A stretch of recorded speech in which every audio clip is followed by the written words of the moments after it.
Bénissons le Seigneur. En Marc 7,37, on lit ce que les gens disent de Jésus après une guérison. Il a bien fait toutes choses. Il fait parler les muets et entendre les sourds. Il faut regarder plutôt un peu plus haut pour voir comment Jésus a fait ce miracle. Vers verset 33, on lit quelque chose de particulier.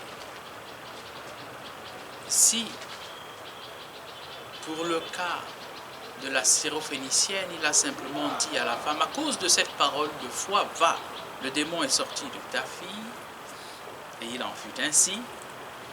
Ici, il va s'impliquer physiquement. On lui amène un sourd-muet, il lui met les doigts dans les oreilles, lui touche la langue avec de la salive, il soupire et lui dit « Ephata, ouvre-toi ». Et alors la langue du muet se délia, ses oreilles s'ouvrirent et il parlait correctement. Le livre de la Genèse n'a pas assez d'un seul récit pour rendre compte de la création du monde. Il y en a deux. Le premier récit, Genèse chapitre 1, montre Dieu qui agit avec puissance et autorité. Bereshit, bara Elohim. Bara, c'est un verbe de création. Verset 3, Dieu dit que la lumière soit et la lumière fut. Il dit et les choses se font comme il l'a dit. Mais dans le second récit de la création, Genèse chapitre 2, on peut lire chapitre 2, verset 8, Dieu planta, comme un ouvrier planta un jardin en Éden et il y mit l'homme qu'il avait modelé. Et le verset précédent, Dieu modèle, il modela l'homme avec la glaise du sol, comme un potier.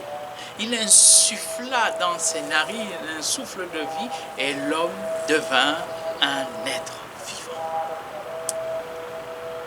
Il y a comme ces deux manières de faire. La parole d'autorité qui est effective, mais aussi l'implication plus intime qui vient exprimer que ce Dieu dont la puissance effectue ce qu'elle dit est aussi proche. Il nous touche. Il s'est vraiment fait l'un de nous et nous sommes de sa chair. Le salut qui nous vient est un salut qui est venu dans la chair.